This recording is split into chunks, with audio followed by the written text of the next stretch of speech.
Alright, we've got a new Convallaria challenge. I'm naming it. We're gonna call it the Gauntlet. I don't know if this is like a better way of calling it, but basically I'm thinking about bringing a team and seeing how fast we can complete the daily challenges without using any canned octopus. Not that like innovative, but I feel like it's something to do in the background on top of like our current topic for the day. I will caveat by saying I'm probably not gonna use too many meta units. Like units I'm probably gonna be using are probably the ones that it's like probably like 3 times or other. I just think are interesting. Like Akambe is probably gonna be in there. Afra might be in there. Gloria. I don't know, some of the units I think that are interesting. Probably outdated. And if anyone is wondering, yo, why are your outdated units doing so much damage?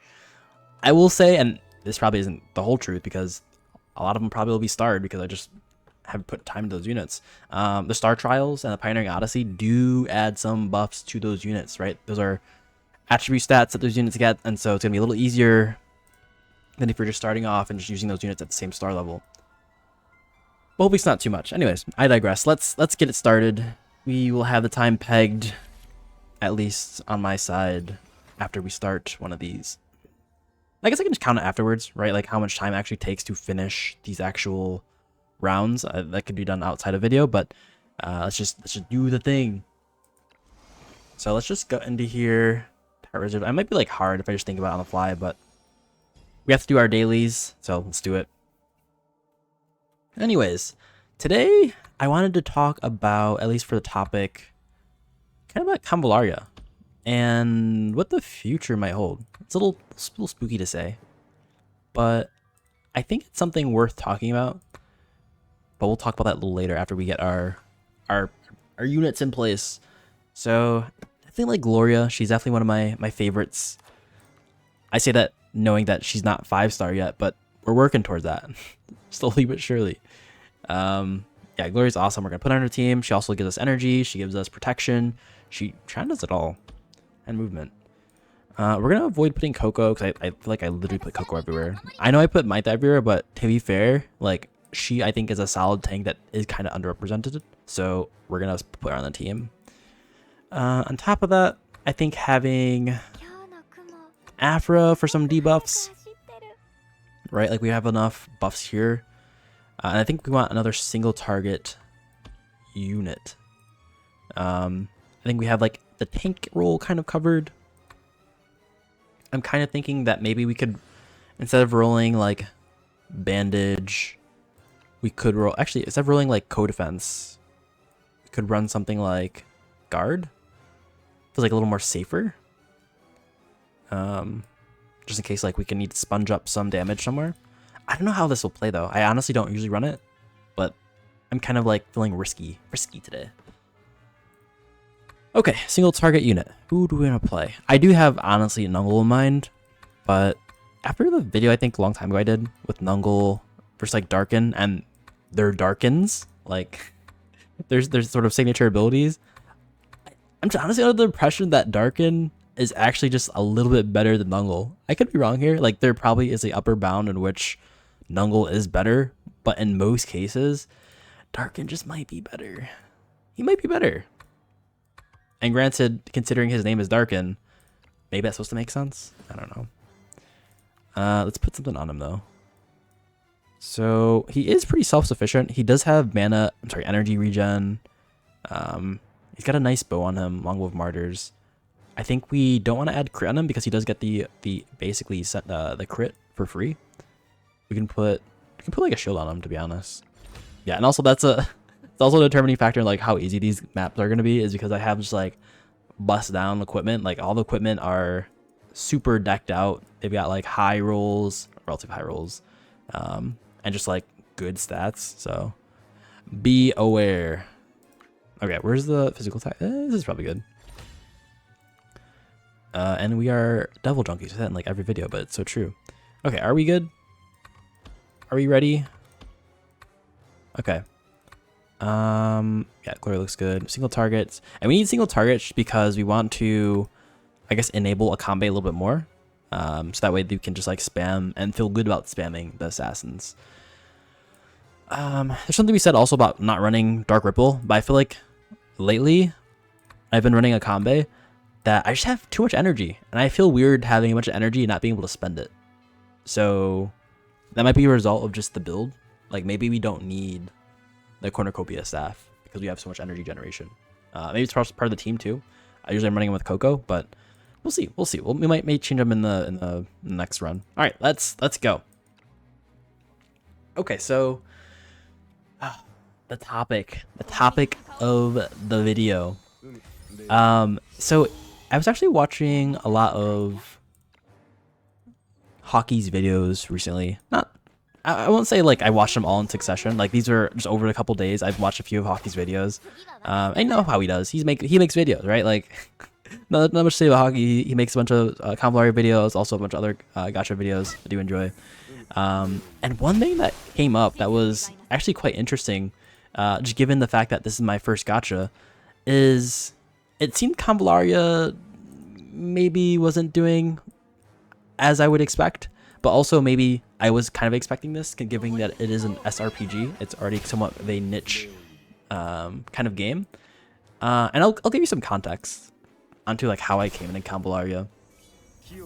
So basically, I was like a pretty big SRPG player. Like think of any of the common SRPGs. Like you've got Tactics Ogre. I have not played Final Fantasy Tactics, which I'm playing it now, and especially now that it's sort of remastered, remade. XCOM, like those sort of games. Big fan of. Like I love SRPGs. I love like having your units and playing them. I don't like the big 4X where like you're managing squads. I like having like the individual units where like you're actually attacking with those units. And so that's like a really big draw for me. So like a lot of the content creators I do watch do sort of dive into those SRPG aspects of games. So you can think of things like Titanium Legman, Coffee Potato. Like those creators are like I'm like huge in. Like I like the content they do. There's some other creators I won't name just because I would literally just like keep naming them all, and also like I'm pretty sure I'll feel bad about for not saying every creator's name. But like yeah, I'm a big fan of SRPGs, and actually my first time figuring about Convallaria was I think actually because a few of the SRPG creators I was watching, they actually might have just like mentioned Convallaria like as a I think sponsored creator, and that's actually the first time I heard Convallaria. I've never played gachas really. I will say that one caveat is there was one gacha I used to play, which was I didn't pay any money into it. Should I? It's not even worth using energy here. Was Raid Shadow Legends. Like that game was so fun to me. I'm a big fan of like Pokemon, like collectors, stuff like that. So this sort of appeals to me in some extent, and that like it's sort of a fighting slash RPG that allows you to have some customization in your teams, and it sort of plays a lot into the I don't know what I would like in a RPG game. So like there's some of that. And yeah, so like these lot of like I guess crossover in regards to people who are playing SRPGs and some of the gachas. I feel like I've not played a lot of gachas. Like I think from what I see a lot of gachas do sort of as like combat simulators where like you get the units and then this is a nice attack. You get the units, they come in and they do their thing, and then like that's sort of the main game loop. This is kind of risky. I'm like scared that Afra's gonna die here. And so like, should I heal this? I mean, I can't heal with the combo, but should I play defensive here? I guess so. So yeah, so it comes out like a lot of these gachas just like sort of mimic these like RPG sort of gameplay styles. So, oh, so lucky. I have to save Afra. So yeah, so like, it makes sense for me, I feel like, to some extent, like be playing more gachas. Like it feels like it's in line with like a lot of content I would like. And so like that's in general how I got into Convallaria. Like I watch creators that sort of dive into this, and bam, like now I'm playing Convallaria. So like I like this game. I like these type of games. They're really fun. Despite being gachas, no hard feelings toward gachas. I just don't like the idea of requiring like, I don't know, working towards things. It seems a little bit, I don't want to say predatoristic. What is the word for that? But it feels like nasty kind of to like just require money in order to, I don't know, feel like I'm playing the game that I want to play. Right? Because in the end of the day, you can see it in the game that like some of these units definitely do become more archaic to use, right? They become sort of not really meta. They sort of die down. They become old and stale in favor of like new unique units that have more damage and sort of are kind of drawn as part of like the monetary aspect of the game, right? Like you want people to pull for these units because that's how you're making these money. I don't really feel like I like that. I still don't quite like it, but I do like the fact that like it's a game that does get updates because of that. So like that's like one of the draws of like why I would go for these gachas. They have the ability to like sort of expand as a game. Like if you think of things like Tactics Ogre, you kind of just get the game, right? You don't really like see it get updated. I mean, you can for sure see updates, but the game itself is more or less finished once it's released. With these gachas, like they can change. There's new events happening, and I think that's like kind of a draw for these games, especially for the Convallaria, right? It's a SRPG that can constantly change in the event that like people are playing it. So that was like a big draw for me. And I kind of just like can end it there when it comes to the stage, just because like I don't want to talk during the non-combat stages. I'm sorry, during the non-combat time, because it might be a little distracting a little bit. Maybe we have to play this again though, because we have the extra wards here, and we do have tons of endurance potions, so we can literally just do this all day. I'm a big believer in like wanting to play the game, so like I definitely go in for the endurance potions all the time. All right, so let's roll this again. So yeah, so you can tell when I say this, I'm a really big fan of the game. Like I really do wish the game the most. Like if the game could get bigger and better, like it has a larger audience, that would be great for me. That means like more content. It means like more people enjoying the content that I like. And so in the end of the day, living in a society, like people are probably going to want to make more games because a lot of people like these games, right? So it's in the end, I think, beneficial for me to sort of hype up these sort of games. So I don't mean anything I will say from a bad place. Not that I don't know, folks are taking it that way. Okay, so like, yeah, looking at Hockey's videos, one thing you did notice was sort of Convallaria seems like it's kind of dying, right? Like if you look at the revenue report, at least from, and I was thinking about like doing like some sort of, this is like, it was like a different sort of video style I was thinking about, but like if you think about like from a sort of I don't know, like a audience capture. Yeah, like an audience ratio. Like if a lot of people are playing a game, you can tell it's doing good, right? And you're gonna talk about it. But like when you're not, to me, it sort of signals that like the game isn't doing particularly good. And like in one of Hockey's videos, he mentions that like, yeah, like they were mentioning sort of Convallaria in one of the older reports, revenue reports, and it just wasn't mentioned in the newer report. And that sort of didn't bode too well for me. And the fact that like, okay, I'm looking at this game, I'm like, okay, I'm waiting for the new content. Give me the new. I need the content. I'm a pig. I need the slop.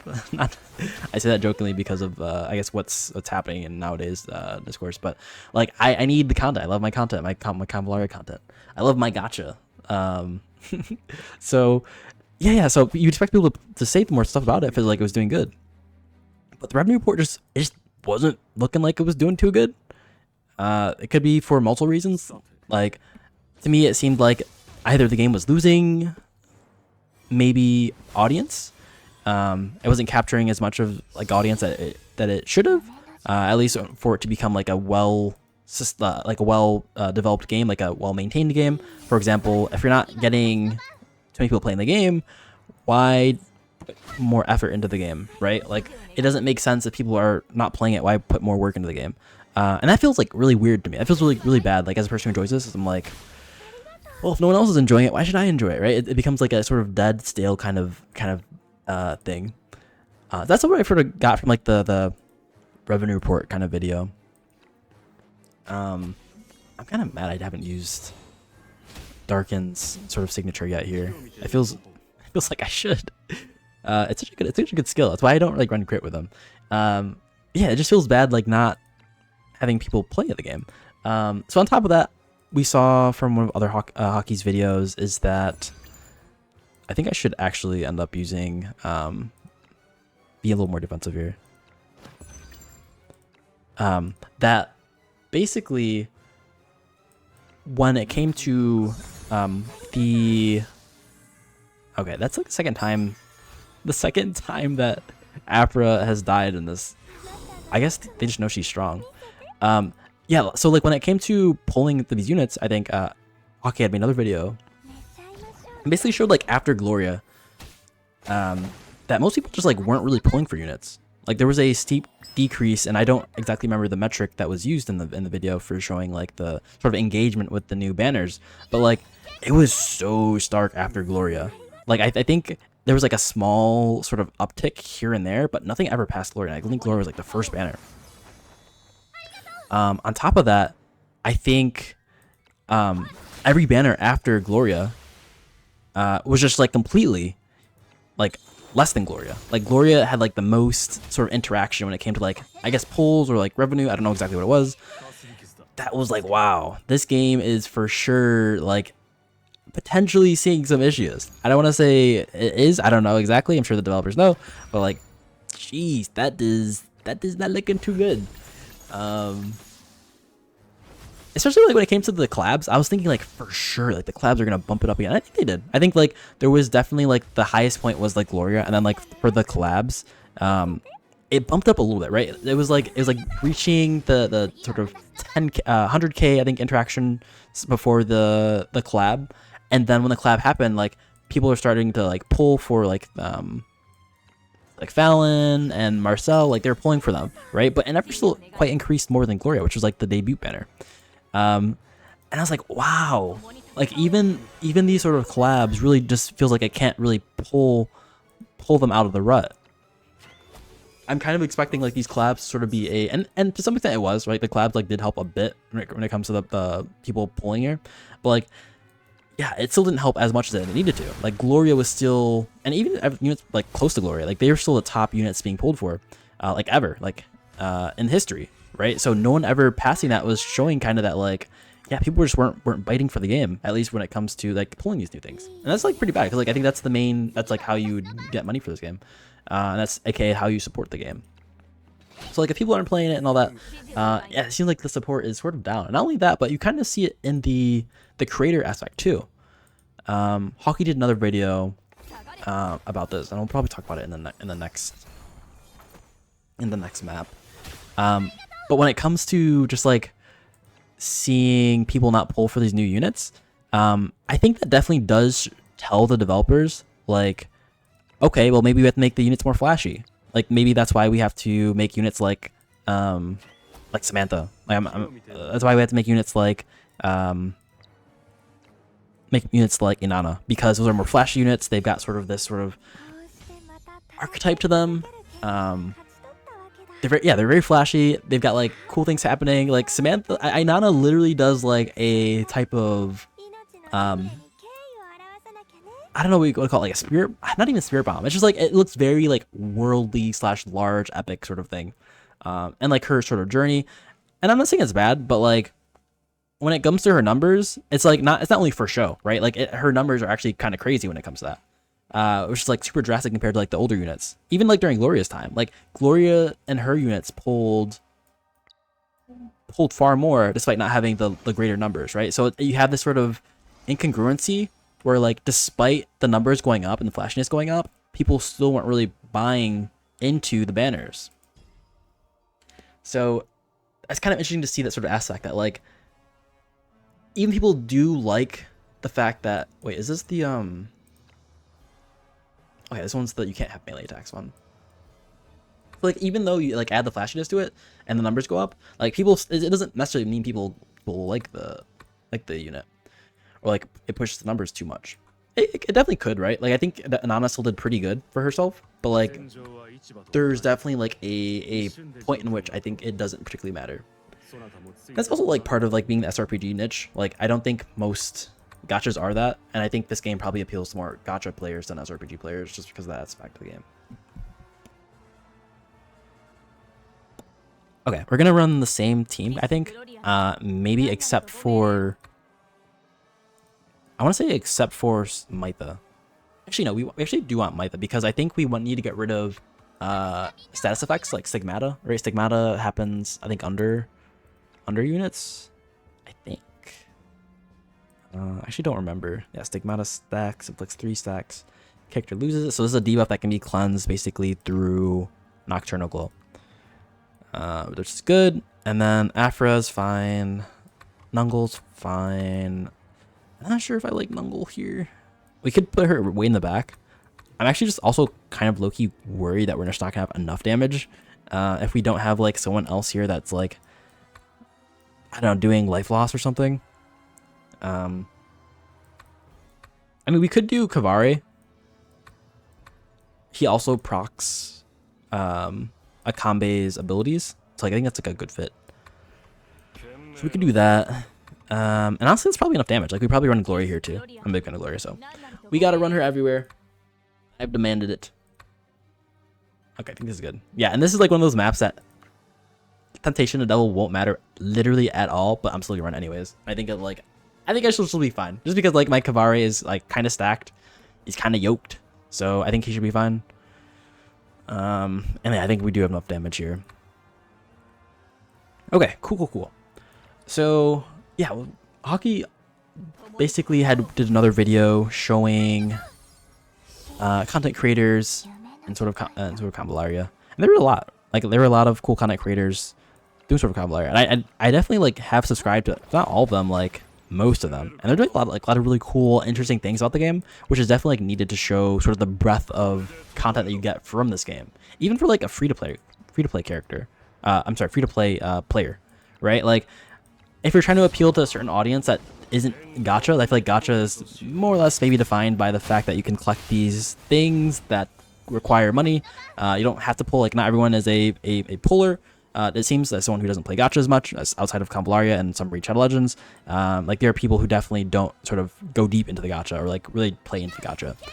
But like because you do draw some people that do inevitably, I guess, just kind of like not really go into the gacha, you definitely do need people to show other aspects, and I think this is what those content creators do. There were definitely some sponsored creators, but I think there are also some creators that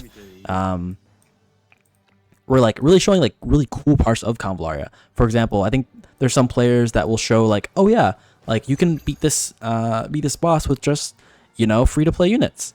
But also like there's a bunch of stories in the game that you can look into if you're really into like the story of the game, the lore. Or like if you're into big numbers, like you've got people that are pushing like units to their their utmost extent, right? So there's a lot of those players, and I think that's like super helpful for this sort of game, because if you're trying to draw a big audience, you just need to show players that like, well, this is the game that can be your game too. It's just there's so many parts of the game, and yeah, there was just like a sharp decline in like those sort of content creators. There's some for sure, but like there's so many less content creators now than there were before.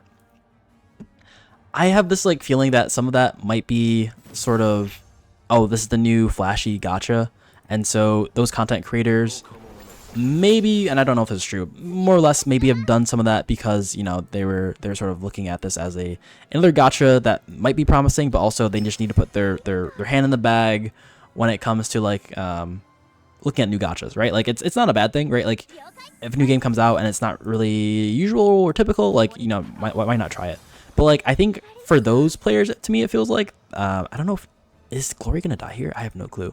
At least for those players, to me it feels like it basically, this game becomes more of like a touch and go thing. Like it's cool as far as like I get to try a new thing here and there, but like it doesn't really stick for those players. And so that's what it feels like to me to some extent. Like some of those content creators just aren't playing as much because it's just not like their primary sort of interest. Like SRPGs is very niche, and I think gachas are too. But I think, okay, maybe in America gachas are, but like also a lot of games do gacha now, so maybe it's not too much of a niche. And I feel like that's why it's more of like an SRPG thing, where like people just aren't that big in SRPGs compared to like gachas. And so I don't know exactly what I'm trying to say here, other than there's just not too much of a draw to the SRPG aspect of the game, and that might be why there's less content creators. But also, when it comes to people who are playing gachas, you know, there's other gachas that sort of feel more in line with like the actual spirit of gachas. So that's my feeling. But yeah, there's still like a lot to be said, I guess, about like the content for sort of Convallaria. For example, I think they may have missed out on a lot of sort of parts of the game. I don't know if it's like a bad thing either. Like, it could be the case that people just generally want to play a less cutthroat kind of, I don't know, game. Like, I'm thinking of games like League of Legends, which they're constantly doing updates to like these older units. You don't really get that aspect in this game. But also, I feel like actual PvP isn't that big in this game, and it's like sort of a missed opportunity where you have people like Inglorious Hull who are just sort of pushing these units to their maximums, right? With these sort of new builds and playstyles as they sort of make their teams for their units. But also, what that means is that if you're not sort of balancing for this, I don't know, you sort of feel like you're not really hearing, or like you're not taking into account like some of these players' wants. Like, you're sort of missing out on potentially more of your audience. So they basically just like feel less heard, in my opinion. And so like, why sort of play a game if, you know, the developer really isn't thinking about how you want to play, right? But like, maybe this is also something that they thought about before. Like, it could be the case that, you know, just XD knows that like their players just don't really care for PvP. I'm only saying this because I like PvP also, by the way. Like, I would for sure enjoy. Oops, that was a no-no. I should have not attacked there. I'm like, oh, Glory can actually kill us, right? If you have enough distance, but no, she did not kill that. So we're gonna just run away. But yeah, I'm gonna become the PvP, and like, ideally, I would like it if they had balanced around PvP and still made it like a PvE centric game. And basically, what that would allow is sort of folks to have their older units feel still like valid, while also creating these new units that have different playstyles.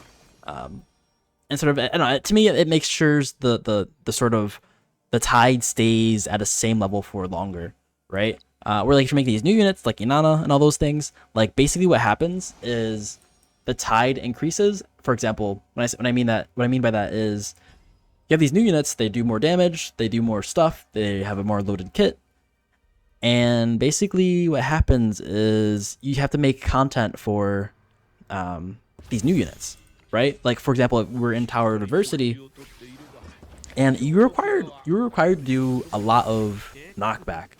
Like, I think I literally, like, everyone on my team had some sort of knockback. And at the time, I think Rico was the debut unit. And no other unit has, like, more knockback than I think Rico. I could be wrong here. Honestly, I think maybe Maitha, single target knockback. I think she's, like, kind of close. Like, I think she's got, like, 3 knockbacks in her kit. But when it comes to, like, that map where, like, you literally had so many slimes you had to play against. And I will say that a lot of people did do content showing that, you know, you didn't necessarily need all these SSR units for it, for sure. But like, it was definitely much easier to do if you had all these SSR units. And so like, it pushed people to sort of get these new units that can do more, you know, kind of drastic things. And so like, when you get these things happen, and you know, because there's no units like that, the next unit that has like knockback is probably gonna be a little better than the last unit that had a lot of knockback, right? And then that was before Rico. That was like Maitha. Maitha was like the knockback queen, maybe.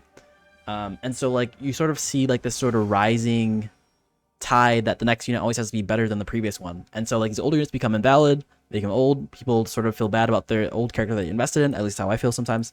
And so maybe that's also to some extent why some people just sort of feel like, I don't know, the game is, I don't know, a little different. At least like, they don't want to invest too much into it because of that sort of aspect of it. I don't know, but there's definitely like a lot less creators playing the game now. And I mean, also there's like, some of it is like, that's just the natural sort of flow of these games. Like, not every game's gonna last forever, but also maybe some games can. For example, I think there was an example, maybe it's not like the best example, but I think there was, I don't know if I want kvare here. It's like a pretty easy map here. But like, who else am I gonna play? If like these are my gals. We don't might in here for sure. Here we go. Luffy? I feel like Luffy is weird in these games because he does a lot of damage for sure, but also you have to like wait for them to do their turn. And it's like, why wait for them to do their turn when I can just kill them? They don't have to have a turn. Right? It's like the awkward part of playing Luffy. I guess maybe not. It doesn't happen with kvare because he can also do the damage instantly. Like a weird awkward part here. Sure, it doesn't matter. I guess it doesn't matter. We're gonna pick Luffy. But yeah, so like maybe it's like the natural sort of timeline of the games as like they just inevitably die. But I feel weird saying that because there are some games that just last a long time, and it could be for a variety of reasons. Like maybe they do just have ways of prolonging the life of the game with just more content, which I think is possible for gacha games because there is a constant flow of money there. Where like these single player games, like Tactics Ogre, like the game is not really making any money outside of like the initial launch, and also people like buying it too, the residuals. But like there's definitely no push to make more content for the game because it just isn't making the company any more money. But with like games like this, I feel like it's definitely possible. And like games like League of Legends definitely shows that these games can like last quite a long time. Like there's a lot of there's a lot of skins that people like to use for like their favorite units. There's a lot of like cosmetics that can be used. And this game does have some aspect of that. So to me, it feels like there's other reasons why the game isn't maybe behaving or catering to as many people as it could. And that's why I sort of think of that way. Okay, how do you... I guess if I didn't pick Luffy, we could probably have killed that unit, right? The Calamity. One other part I feel like we could have added in this game too, which I feel like has been a long sort of, I don't know, point of contention maybe. Maybe it's not that big of a point of contention, but like it's more sort of guild-based content. For example, there was a game I used to play way back when. It was like a single-player game too. Like you didn't really need to be part of a guild to actually do this. No, actually no. Wait, actually did you? No, you did actually need a part of a team. It was basically a single-player game, but if you had online access, you could basically join a guild and you could do like guild bosses. I don't know if that's popular in gacha games, but like doing a guild boss, I think will allow you to be more sort of interactive with your guild. Like there's content for sure that you need to be more interactive with your guild now. Like you need to send them messages and whatnot, and all of it is like automated for sure. But like if you had like a guild boss, like it can honestly just be like a calamity. Like a calamity, everyone sort of like deals damage over time across the week, and they get stuff rewards after killing the calamity. Like that could very much be like a thing they could have done, I feel like. But anyways, I digress a bit. So like having more guild events that definitely require you to be more interactive with your guild, I feel like could also be a draw to this game. It definitely adds more to the PvE aspect. That was also kind of low-key PvP. Not be PvP, but it's still PvE, right? But it's sort of like it creates more of a community, in my opinion. And right now, I feel like you don't really get a community in-game outside of like these sort of peripherals, like Reddit or Discord. When it comes to like Gloria's Hall, or like just figure out more things out. Sort of Convallaria, or like through YouTubers, right? YouTubers also can draw like these communities, and when it comes to like not having YouTubers making content, well, like these communities end up dying, and you sort of it impacts the audience here. That's like one part on like why I'm like, okay, well if we invest a little more in PvP, maybe it wouldn't be it'd be a little different. That's like my small little thing is because I do like PvP. Like maybe that could have saved some part of the audience or retained some part of the audience a little more. But also like the guild raid, for example, if we just like all fought a calamity, well maybe, you know, that would have kept a little more people a little more. I feel like it's a really common thing. At least when it came to like my one single player game that I played way back when, where like you join the guild, and basically you all fought. It was called Titans, I think. Yeah, you all fought and basically contributed to the damage, and then eventually you killed the raid boss, and then you all got like, I don't know, trinkets or something, like some treasure chests for your participation and like actually killing the actual boss. Like you could definitely do that in this game. And like it's just like a shared health pool that each unit or each player in your guild would slowly like trickle down. Like that's also like a cool thing they could have added. I'm also thinking, and I will say like this game has definitely changed my mind on like how interesting you can make a SRPG too.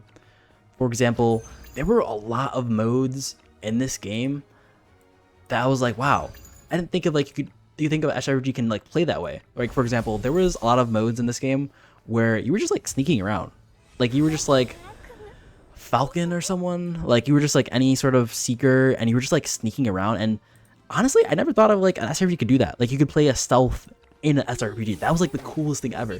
Like there are definitely like cool sort of creative ways to make SRPGs, and they definitely did dive into it.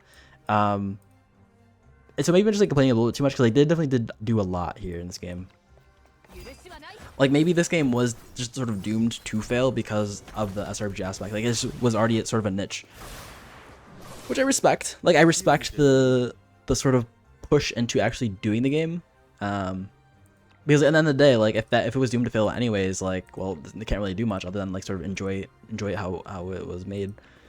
On top of that, there had like non-combat related things. I feel like in SRPGs, it's very easy to just like make the game just combat simulator. But like, yeah, there were a lot of parts in the game where like it wasn't just combat simulator. Like it was literally just like I don't know, like a mundane sort of like collector sort of sim, or just like a talking sim, right? Like there are a lot of parts of this game where I'm just like, that's not really common in SRPGs. And I really respect that because that's like, I don't know how you like think about that, right? Like I guess as you think of like ways to make this game more palatable for like a larger audience, maybe that is something you sort of think about. Yeah, I've only figured that out through sort of Convallaria, so I'm like definitely thankful for that sort of like showing of like how an SRPG could be. Like take notes, new single player SRPGs, right? That's a really cool aspect of the game that I think more people could play into. I'm thinking a lot of, I think one of the game modes I was playing, it was, oh god, I don't remember what Akambe is like. Is it Illuminant? What is it called? What is his like not tribe, faction? I think like it's Element or something like that. I think it was like an Element. I think it's Element. And it was like an Element village, and you just like sneak around on top of the rooftops. That was literally the coolest thing ever. Like having content like that as part of events, that could be cool. And I think they do it sometimes, but like, I still think most of it is like also just combat over combat over combat. Those are super cool aspects that this game did bring. So like there is a bunch of creativity happening in this game. So maybe there's just like doomed from the start. I don't know exactly, but there's a lot of this game I do like. I will say though, also like the game is very generous in my opinion with like the luck site. I think for the most part, and you know, there's definitely some extent we've got to use some endurance here. We have so much endurance here. Yeah, we're big on the endurance. To some extent, like I'm pretty sure they did rearrange the actual banners such that like some people did get the FOMO, but like a lot of the, I feel like there's no way to get around that, right? If you have like a 2-week sort of time range to release a unit, like to some extent everyone's gonna sort of want every unit, right? Like you've got people in Pokemon who are just literally building, like collecting 700 Pokemon, and just like they feel good about that, right? So it would make sense, that sort of feeling to carry over in like other aspects of the gaming, and that could definitely just be like in this game, right? Like people just definitely like actually should I remove Akambe? I feel like this is a very harder map for Akambe because there's a lot of like speed here. Like we got a bunch of seekers that move like 5 range. It's very hard, and if we get bottlenecked right here at this bridge, this is like annoying. It's like super annoying. Like they're gonna get here by the time we get here because they have so much range. So it's like, should I do it like Akambe here? Maybe not. I mean, we could do actually like, it's going against my my whole thought. But like we could do Kogo here. I think this would be valid. It'd be a little light on damage in my opinion, but it's valid. What if we had like, what if we had Luffy? I feel like Luffy could solo this, to be honest. He goes in this, decoys, chills out for a bit, like kills everything. It's so hard to pick. I'll do Gloria. Oh, we'll pick one more. Why is it so hard? I feel like I just want to do different units every time. But like keep the base, change a few things here and there. We could do, honestly, I feel like Aisha could do the damage plus more. She also gives energy to Akambe directly into the veins. We also remove remove the random aspect and just get Akambe energy every turn.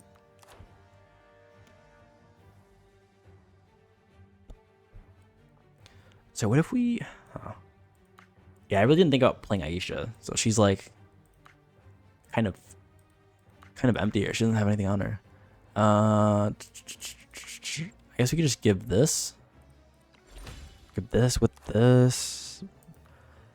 Like, do we want to play here with the retaliate? The counterattack? I don't know. I feel like we still want to be defensive because we don't really have too many tankies here. I mean, this is actually valid. This is a valid team, right? We got damage reduction, we've got energy. We were missing some buff and debuffing, which honestly could be helped with Afro. I feel like that brings everything together. Although the defensive part is a little weak on this team, I think. Yeah, this is probably fine. Okay, so basically, I don't know why we're sort of missing out, and I'm actually curious if other folks have any thoughts on like why this game isn't doing particularly good. To me, I feel like it's just hard to get away from the fact that like SRBs are kind of niche, and I feel like gotchas aren't really, as they become more and more common with like people just getting loot crates, loot boxes. Like these aspects are like a super ingrained part of gacha, and so many games are just doing this. Actually don't know of a game that isn't multiplayer, like huge online multiplayer that just like isn't doing those sort of things in gaming, right? So it's hard to think like it's the gacha part. Like some of it could also be like, wait, why did I pick Karis? I felt like I didn't pick. Oh, okay, we'll do Card. I don't think I have anything on her though. Does she have anything on her? Okay, she has some stuff on her, but I totally did not mean to pick Karis. So yeah, like it could be. I feel like it definitely might be part of the SRPG part, but some of it could also be the fact that like I don't know. I feel like the content when it comes to events just has been lacking a bit. That might be like a staffing thing. Like they don't have enough developers on the game currently that are sort of like deep into like making sort of Convallaria content. Like the staff might just be like, actually no, I think I remember hearing that in like one of Hockey's videos. Just like they've reduced the staff a wee bit. So that would make sense maybe. Like for example, the last 2 events, maybe 3 events. I don't know when's the last like new unique event. Now they did put like they've like quote unquote remastered it, but outside of that, it's like essentially the same content. I might be wrong here. If I am wrong, I'm sorry, but like I think they've all sort of been more or less just like recycled content. Now I will say if you do count Spiral of Destinies as like, I don't know, new content, and it is new content for sure, but like that's content has sort of been there and like stayed there for a bit. Like it's been sort of sitting there for a bit, right? It's not really new at this point. And so like right now we're just sort of doing dailies, but like we're doing dailies for what? Like why are we doing dailies? It's I feel like a means to an end, but like what is the end, right? So I feel like the content could be a little bit more, I don't want to say interesting. Like I do like the content. Like I think there is a lot of interesting content in the game. Like for example, the Voyage of Discovery, not Voyage of Discovery, the Tower of Adversity. Like that is super interesting. I don't know why they don't do that like every month. Like having that sort of thing, like making cool maps, like that could be like in itself like a really cool aspect of the game that honestly I feel like could fit in as part of like a Tower of Conquest kind of thing, where like you just sort of do it every month or every week. Like that is such a fun part of the game. Like how far can you get? Like what are people playing for this? But yeah, that's also not like really deep into too much. Maybe they do. I don't remember the cadence. I feel like I've only seen 2. I've been playing this game for about like more than a year, so like it definitely isn't being done all too much.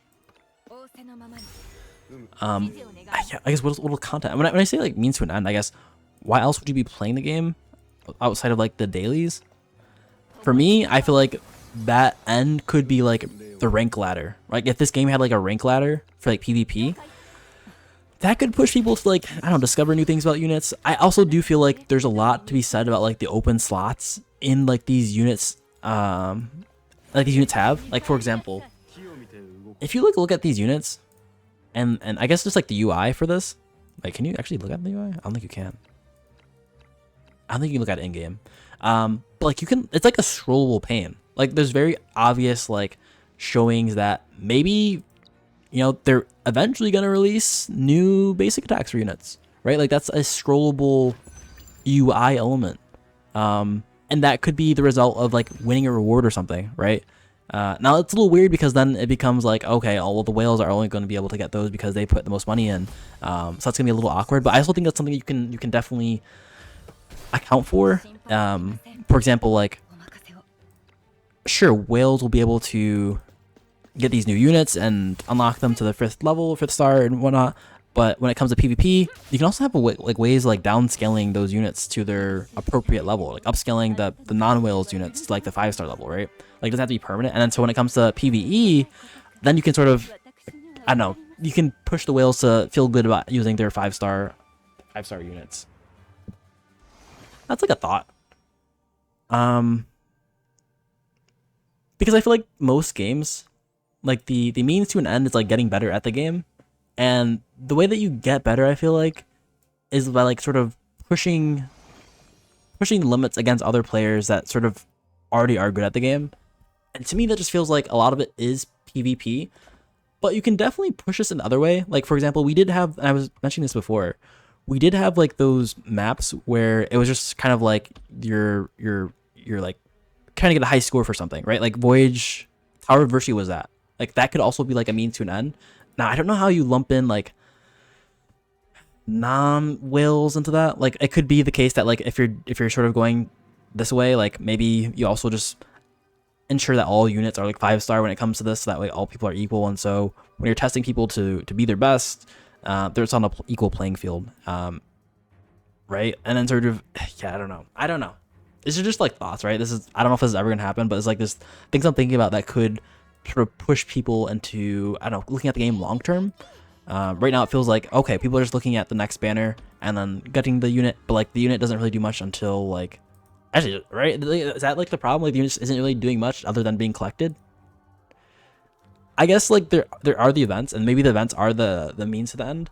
Or sorry, maybe they are the end. Maybe, I don't know if that's like strong enough though.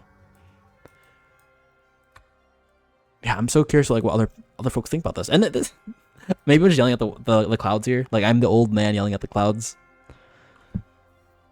This is an easy map, by the way. I mean, these are all kind of easy, but like, I guess the hardest part is like getting this last calamity, because this one just like, I think it hops over everywhere, right? It just bounces with these 3 spots. So you ideally want like a ranged unit here. I think kvare is that for sure. Do that. Yeah, we'll do that. Feels a little cheap, but we'll do it. So yeah, if you have like a way of equalizing these things, and I think like one of the ways to equalize these things in the end is also just like ensuring the content equalized, not only like the players' units, but also like the units themselves with like the older units. I don't know. And I'm not saying like there shouldn't be any sort of power creep either. I know that's like to me that's like also a big part of the game, like power creep. But like there are very valid reasons to have power creep. Like I don't think that's necessarily bad, but I do think you should be conscious of that, and also sort of maybe obscure it as much as you can, so that way the creep isn't as fast as people would like it to be, or it's slow as people would like it to be, right? Like you don't want to have people feel like their units are invalid, right? And I'm sure they know this. Like I feel like this is very obvious, like game dev stuff, but also maybe it's not that obvious. Like for example, like I guess just to give people ideas, one way you can sort of obscure power creep is by ensuring things aren't exactly the same. Like for example, if you think about, we don't really have it right now, but if you think about Gloria's skill, we can go after this. We can show after this. This is like the last map, I think. But think about Gloria's skills. Like one of her skills, I think, is just like literally an aura that's just like units around Gloria they do like 10% less attack. Oh geez, I can't hit this. Yeah, this is the annoying part of this. Units around Gloria do 10% attack, but then you've got Inanna, who I feel like isn't kind of the same vein of Gloria. Like these are very much flagship units. Like these are big drawing factors for like a player base, because I feel like the archetype of the unit, right, and like what the unit does, but like they have some very similar parts of their kit. Let's just show you real quick. For example, Gloria, she has this one ability called Solemnity. Now, granted, Solemnity itself, it's probably not the best ability ever, but maybe this is like also a reason to power creep an ability like this, because people aren't using it. So maybe you want people to use the stronger versions. That way there's sort of actual sort of illusion of choice here, where like if you want this sort of ability, you know, like there's other abilities that sort of have this impact that are reasonable to use, and that like it does carry its weight when it comes to actual battle, right? So this decreases the attack of all enemies within 2 tiles of glory by 10%.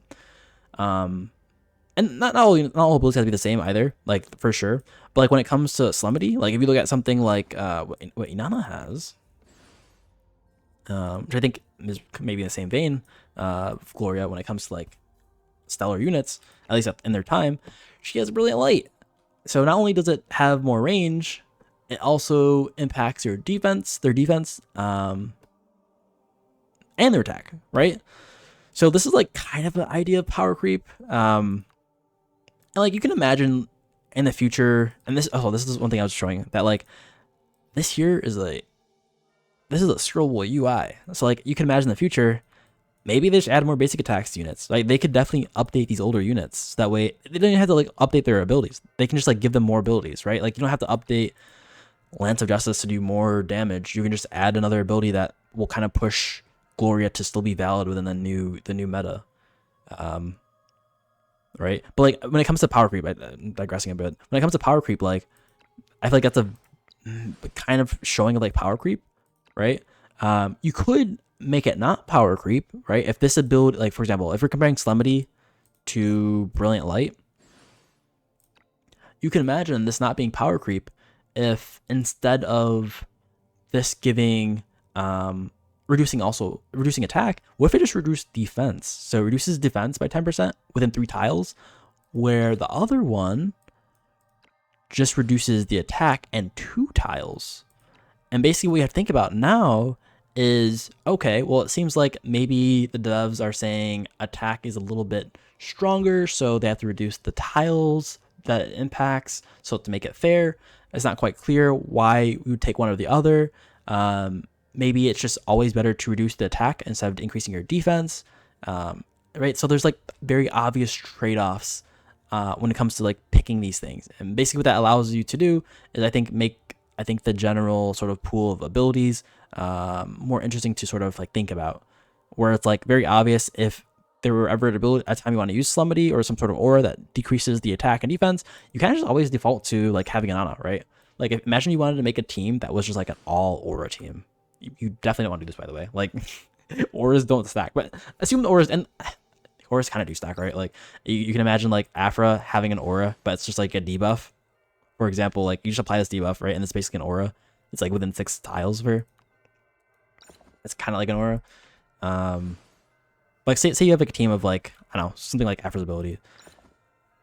Well, you would definitely like start off with picking Afra because she's got a 6 tile range, right? And then you sort of pick units that are, you know, maybe, and that's if you're prioritizing range, right? If you're not prioritizing range, you're prioritizing attack. Well, now you can look at a different aspect, and you can just look at like what the effect that the aura is doing. But because like these new units are doing everything, not necessarily a bad thing, you just kind of default to this new unit. So these older units become more and more low prioritized. They're not really. It requires you to use more time or to complete content with them, right? So just me yelling out the wind. Anyways, what do you all think about all that? We do have one more part to do. I think we'll end it after that. We do have some Clash to do. For Clash, I'm just gonna make it really easy. I think in general, like Clash is always like a mixed bag. I'm like, do we really want to waste time on like killing these units? Like to me, it seems like it's not really worth the time, just because I don't know, like, does Clash really matter? Like, you're just getting your rewards. Like, honestly, if you wanted to auto Clash, you can literally just do it on the leftmost opponent, right? So it doesn't really matter. Maybe it does. Okay, so we can do something like this. Oh, geez, Samantha doesn't have equipment on her. What do we put on Samantha? What do we put on Samantha? Yeah, I don't have her staff. I didn't want to pull for her because I think I told y'all, but like I went to pity on Samantha, so we're definitely down bad. We can definitely just pick up what Car's head is going to put down, I guess. if you know what I mean. Okay, so magic attack, kvare, we'll take that. And you'll see, like, very obviously, and this is no means by like a high radiance or anything, but like it's just so easy to do the content here. It's so easy. I feel like also Afra literally could be like the only one here and just probably solo the whole team. And oh, I think they just like, I guess, cover over some like the missed spots. I actually think they did. It might have been before my time. I think they actually end up doing a PvP game mode. I think it showed that like actually most people just felt that it was kind of frustrating, not a good user experience. It's like, it's probably like why they didn't do any more of it, right? So maybe even that aspect of the game just kind of shows like even PvP really isn't the way this game is meant to be. Like the game maybe in the end was like doomed to fail, right? Like it's if you like watch PvP in sort of Convallaria, like you kind of understand like why it might take so long. Like you really have to think about what people are gonna do. But like I guess for the average user, like that's maybe not the most interesting thing. Like them taking forever, and you taking like your whole time in order to figure out like what you want to do. I can understand that. I can totally understand that.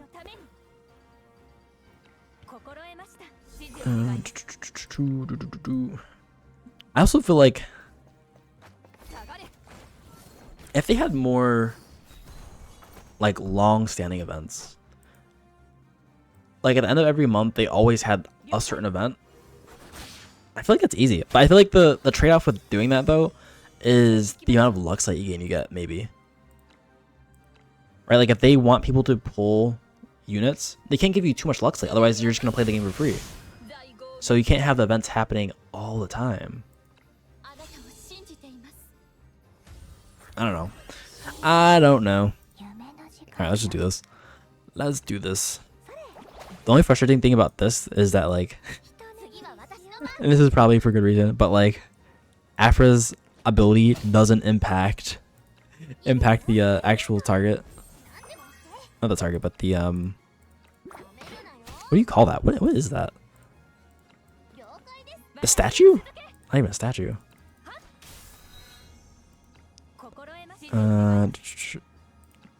Here we go. Clear this.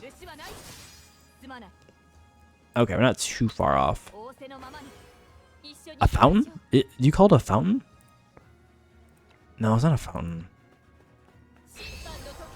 I think it is a statue, right? Wait, we can click on it. We can figure this out. We have the technology. Stronghold. Okay, that's the stronghold. Okay, and this is it. This is all you need to do. I guess you could have done. I could have done these two. I could have done like the common and the hard. I made my life harder by not doing common and hard. That's the ironic part. 'Cause now we got to do multiple games here in order to complete the content. Okay, but like we're kind of seeing that like it takes about an hour to do all the content. About, and of course that's with like me yapping and not really paying too much attention about. One thing I'm worried about is if I do hit a snag on like a trap. People have not been putting traps down. I appreciate that. Here we go. Here we go. Here we go. Are we gonna hit something here? Probably not. We're probably fine. I am missing out here. I'm not using Call of Freedom. Like this is this maybe will it be an actual like turn faster if I use it? I'm actually not sure. Here we go. Almost hit everyone here. Yeah, this is the Spirit Bomb. It's such an epic ability. It is very cool. Like I do like these abilities they have. It is very cool to see all this flashiness. I appreciate it. Okay, we toss the spear. Gloria, as we know, one of the most well-designed units, in my opinion. Okay, and then here, we just wipe everything. Yeah, one of the better parts about having AoE in this game mode is that you can kind of get to your merit stacks like so quickly. Like for example, this here. it's like all thanks to the AoE. Like we literally just cleared all those units with a single, here we go, with like a single like Afra signature. Yup. Yup. Makes sense. Okay. One more, and then we are done, and we're like really on time.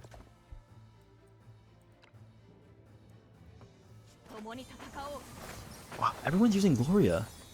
Look, everyone likes Gloria. I think I'm doing a video on Gloria. I don't know if it will be out yet. But yeah, Gloria is such a good unit. She's such a well-designed unit. And there's so many, I guess, examples of like a Gloria figure in like SRPGs and RPGs in general. It's, yeah, very cool character design. I also do like the fact that they have a holy lance. I don't know why, but I'm always thinking of Escanor because of the holy lance coming back in the recent, what is it called? What is the event called? It's like the special Anana event, or like the initial Anana event. Yeah, it comes back like the Rita's axe. It's like really cool.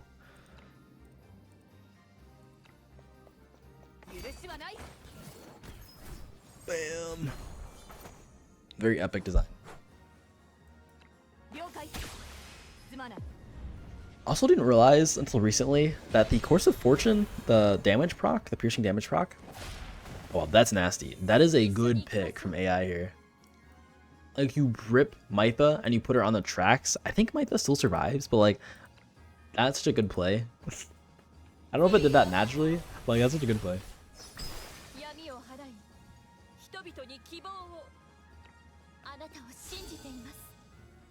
Yeah, she still survives. Wait, has it always done 5k? I don't feel like armor matters there. That seems like so weak, not gonna lie, 5k.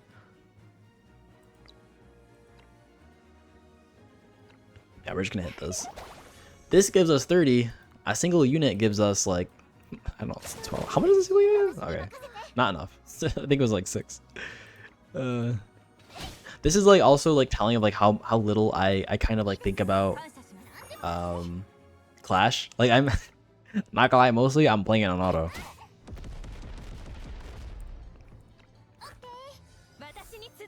Which I kind of do respect. Like, the game does push you to actually play the game. Like, it would be a little weird if you did all this like on a click of a button during login. But also, what if it was a click of a button login? Would you still play the game? Like, would the game still be interesting enough for you to like every day sort of do that thing? I guess the draw might be like leveling up your units. Like, seeing how capable the unit is at the end of the day is like the draw of the game. I don't know. Anyways, let me know what y'all think in the comments below. While y'all playing Sword of Convallaria, I personally like the units, and the lore actually I think is like quite interesting. And seeing like what they come up with in the future in order to like push the boundaries, like what an SRPG can do when it comes to like the content of SRPGs, is also a very cool thing in my opinion. Also, like, yeah, seeing like the different team comps you can make with the bunch of the units, right? There's a lot of things you said about like just SRPGs in general, which I really do like about this game. Anyways, let me know in the comments below. Peace out, and I'll catch y'all later.